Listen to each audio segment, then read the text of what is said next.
पच्चीस फरवरी लोकतंत्र के लिए खास नहीं है, एक गठबंधन के लिए खास जरूर है।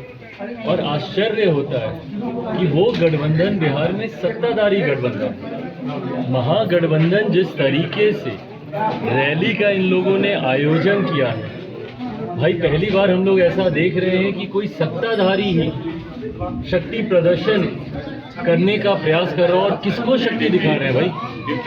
केंद्रीय गृह मंत्री को शक्ति दिखाना चाह रहे हैं।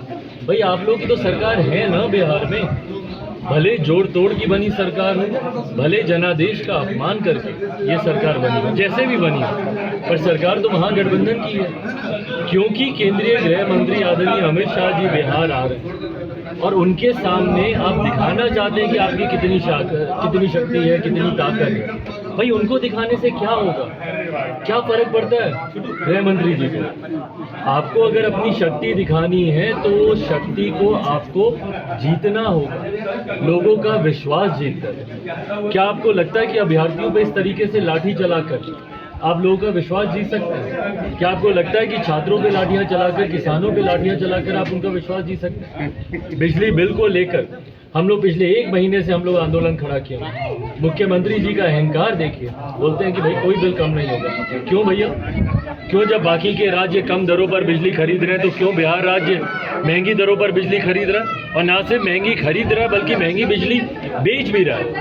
तो ये कैसे मानते हैं भैया कि इन तमाम परिस्थितियों के बावजूद भी ये जनता का विश्वास हासिल कर रहे होंगे? और यही कारण है, अपने आप को भी ये भ्रमित रखना चाहते हैं और लोगों को भी भ्रम में रखना चाहते हैं, ये दिखा के कि भैया जनता हमारे साथ है, जनता हमारे साथ है।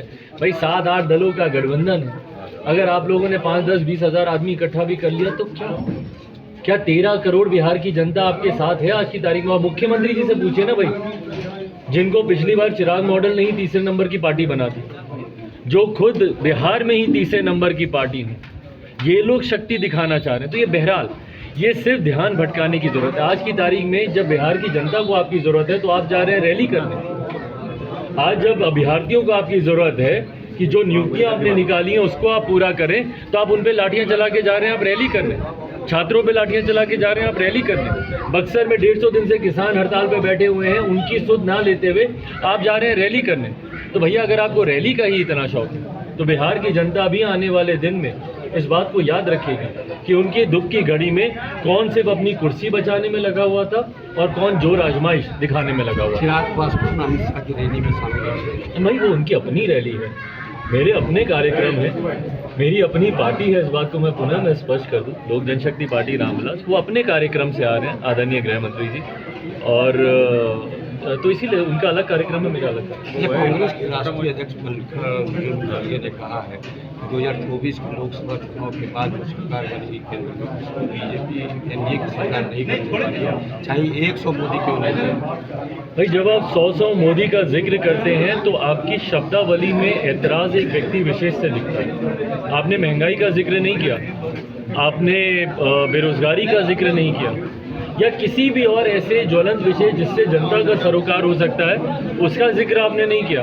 आप जिक्र जब भी करते हैं एक व्यक्ति का करते हैं, तो ये अपने में दर्शाता है कि आपका ऐतराज़ एक व्यक्ति विशेष से, आपकी लड़ाई एक व्यक्ति विशेष से।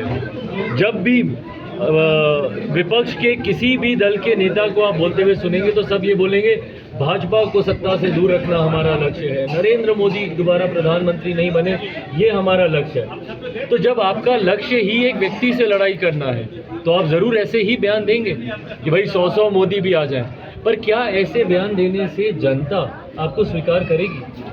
आज की तारीख में भैया मैं भी राजनीति में, मुझे नहीं पता कि विपक्ष का अपना विजन डॉक्यूमेंट क्या है, मुझे नहीं पता कि भैया मोदी जी का विरोध करने के अलावा आपकी क्या सोच है कि अगर आप कभी केंद्र की राजनीति में आए तो आप महंगाई को कम करने के लिए, बेरोजगारी को दूर करने के लिए आप क्या कदम उठाएंगे? आपकी सोच क्या है, आपकी रणनीति क्या है, सिर्फ एक व्यक्ति के विरोध के अलावा। और वो विरोध कभी कभी इतना तीखा हो जाता है कि आप व्यक्तिगत टिप्पणियां करने लगते हैं। 2019 में भी देखा था जब नीच वाला बयान दिया था इन लोगों ने, क्या हर्ष हुआ विपक्ष के नेताओं का।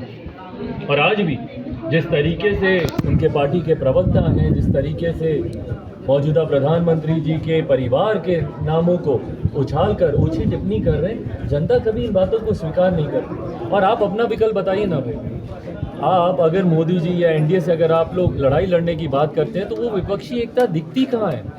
अलग अलग कार्यक्रमों पे तमाम विपक्षी दल के नेता एकजुट तो हो जाते हैं, एक दूसरे का हाथ पकड़कर तस्वीरें भी खिंचाते हैं, वो फोटो ऑप्स होते हैं, पर जब आप एक मंच पर एक साथ इन तमाम विपक्षी दल के नेताओं को एक साथ देखते हैं तो आपको एक मंच पर एक साथ 1 दर्जन से ज़्यादा प्रधानमंत्री पद के दावेदार भी दिखाई देते हैं।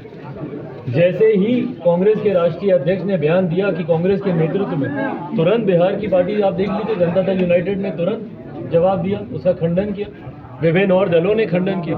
तो भैया जब विपक्षी एकता ही नहीं होगी तो कैसे आप मुकाबला कीजिएगा? एक से तो आप कर नहीं पा रहे, 100 का आप बात कर रहे हैं। चिराग जी, जिस तरह से बिहार में सीएम को लेकर मारामारी है, आरजेडी के विधायकों का रोज गिराना रहा है, खास खुशी होनी चाहिए, लेकिन जेडीयू की तरफ से कहा जा रहा है कि 2025 का किसी को क्या लगता है? भाई बना दे, जिसको बनाना है मुख्यमंत्री बना दे भाई, पर कम से कम बिहार और बिहारियों पे तो ध्यान दें। इस सरकार का एजेंडा ही यही रह गया है कि कौन कब तक मुख्यमंत्री रहेगा, कौन कब से मुख्यमंत्री बनेगा और वो कब तक चलेगा। तो होली पे कौन मुख्यमंत्री रहेगा, तो दिवाली पे कौन मुख्यमंत्री रहेगा, 24 में कौन रहेगा, तो 25 में कौन रहेगा, यही चर्चा हो रही है। मैं बार बार मैं कह रहा हूँ भाई, अभ्यर्थियों की बात कौन कर रहा है? सीटेड बीटेड के अभ्यर्थी जो 7वें चरण की वैकेंसी का इंतजार अभी भी कर रहे हैं, नियुक्ति का, कौन कर रहा है भाई उनकी बात? किसानों की बात कौन कर रहा है? मजदूरों की बात कौन कर रहा है? बिहार में आगजनी लगी हुई है भाई, आए दिन लोगों की हत्याएं हो रही हैं, अपराध अपनी चरम सीमा पर है, और हमारे गृह मंत्री अपनी कुर्सी बचाने में लगे हुए हैं कि वो कब तक मुख्यमंत्री बने रहेंगे और कब के बाद वो किसी और को अपने दल का ही नेता, अपना उत्तराधिकारी बनाएंगे। उस पर उन्हीं के पार्टी के राष्ट्रीय अध्यक्ष को ऐतराज हो जाता है। तो ये आपसी खींचातानी इतनी ज्यादा बढ़ गई है, ऐसे में भाई अराजक माहौल नहीं है बिहार में तो और क्या है? संभावना दिखती है भाई मुझे नहीं पता, मेरा ध्यान भी केंद्रित नहीं है। जब मुख्यमंत्री बनेगा उनके बारे में तब सोचा जाएगा, पर आज संजोगवश कहिए, जिस भी कारणवश बोलिए या किसी की कृपा पर बोलिए, पर जो मौजूदा मुख्यमंत्री हैं आज की तारीख में तो वही मुख्यमंत्री हैं और उम्मीदें उन्हीं से ही है। चिराग जी, आप जिस सभा में जाते हैं, आप मुख्यमंत्री का, बिहार का मुख्यमंत्री कैसा